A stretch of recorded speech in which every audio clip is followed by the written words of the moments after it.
मध्य प्रदेश राज्य के उज्जैन नगर में स्थित महाकालेश्वर मंदिर को तो आप सभी लोग जानते होंगे, लेकिन इसके रहस्य के बारे में बहुत कम लोग जानते हैं। जानकारी के लिए आपको बता दें कि यह मंदिर भारत के 12 ज्योतिर्लिंगों में से एक है। तो दोस्तों, आज हम आपको महाकालेश्वर मंदिर के कुछ रहस्यों के बारे में बताएंगे, जिसे सुनकर आप दंग रह जाएंगे।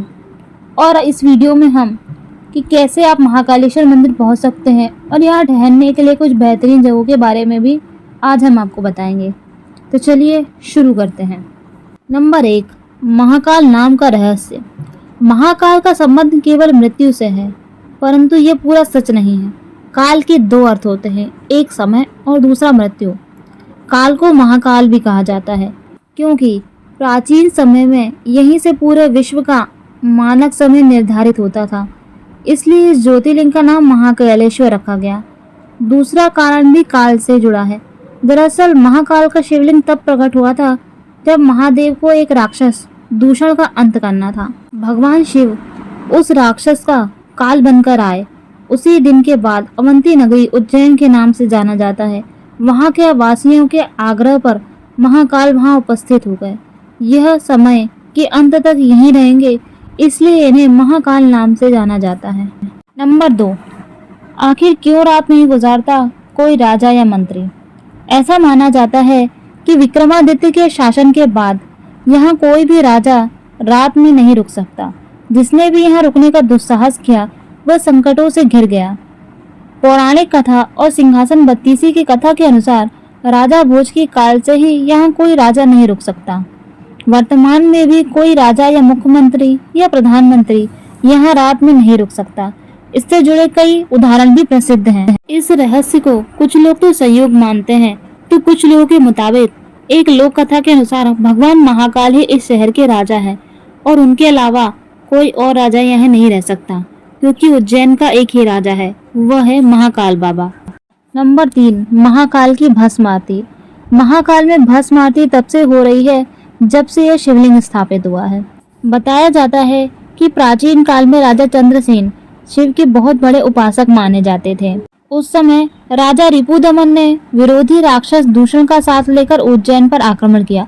दूषण को भगवान ब्रह्मा का वरदान था कि वो दिखाई नहीं देगा।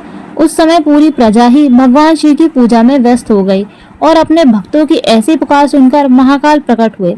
इसके बाद महाकाल ने अपना रौद्र रूप धारण कर दूषण राक्षस का वध किया और वध करने के बाद उसी राख से भगवान महादेव ने अपना श्रृंगार किया। उसके बाद वो यहीं विराजमान हो गए। तब से भस्म आरती का विधान बन गया है। तब से हर सुबह महाकाल की भस्म आरती करके उनका श्रृंगार होता है, उन्हें जगाया जाता है। इसके लिए वर्षों पहले शमशान से भस्म लाने की परंपरा थी।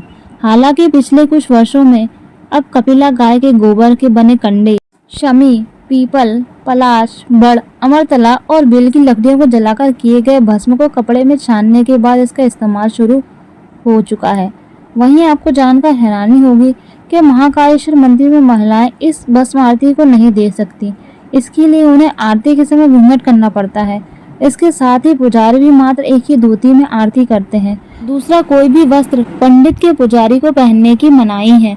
महाकाल की भस्म आरती के पीछे एक यह मान्यता भी है कि भगवान शिवजी शमशान के साधक हैं। इस कारण से भस्म को उनका श्रृंगार आभूषण माना जाता है। तो दोस्तों, ये थे महाकाल के कुछ रहस्य। अब हम ये जान लेते हैं कि महाकालेश्वर मंदिर कैसे पहुँचे। महाकालेश्वर मंदिर पहुँचना बहुत आसान है। यहाँ आप देश के किसी भी कोने से आसानी से पहुँच सकते हैं। ट्रेन दिल्ली, मुंबई, कोलकाता या चेन्नई जैसे शहर से आप ट्रेन से लेकर उज्जैन सिटी जंक्शन या विक्रम नगर रेलवे स्टेशन पहुंचकर यहाँ से लोकल बस या टैक्सी लेकर महाकालेश्वर मंदिर जा सकते हैं। दिल्ली से आप 1000 रुपये के आसपास में पहुंच सकते हैं। हवाई सफ़र, अगर आप हवाई सफ़र में पहुंचना चाहते हैं तो महारानी अहिल्याबाई होलकर एयरपोर्ट उज्जैन का सबसे निकटतम हवाई अड्डा है। यहाँ से आप लोकल टैक्सी या बस लेकर भी जा सकते हैं। दिल्ली से हवाई सफ़र लगभग 6000 पड़ेगा। सड़क मार्ग से अगर आप बस या निजी वाहन से जाना चाहते हैं तो उज्जैन देश से लगभग हर राज्य से जुड़ा हुआ है। महाकालेश्वर मंदिर तो पहुंच गए, पर जो लोग बहुत दूर से आते हैं उनके लिए रुकने की समस्या होती है। वह ये सोचते हैं कि हम रुके कहाँ, तो उनका भी समाधान है। महाकालेश्वर मंदिर के आसपास ठहरने के लिए ऐसे कई धर्मशाला हैं जहां आप बहुत कम पैसे में ठहर सकते हैं, जैसे महाकाल धर्मशाला या व्यास धर्मशाला में आप ठहर सकते हैं।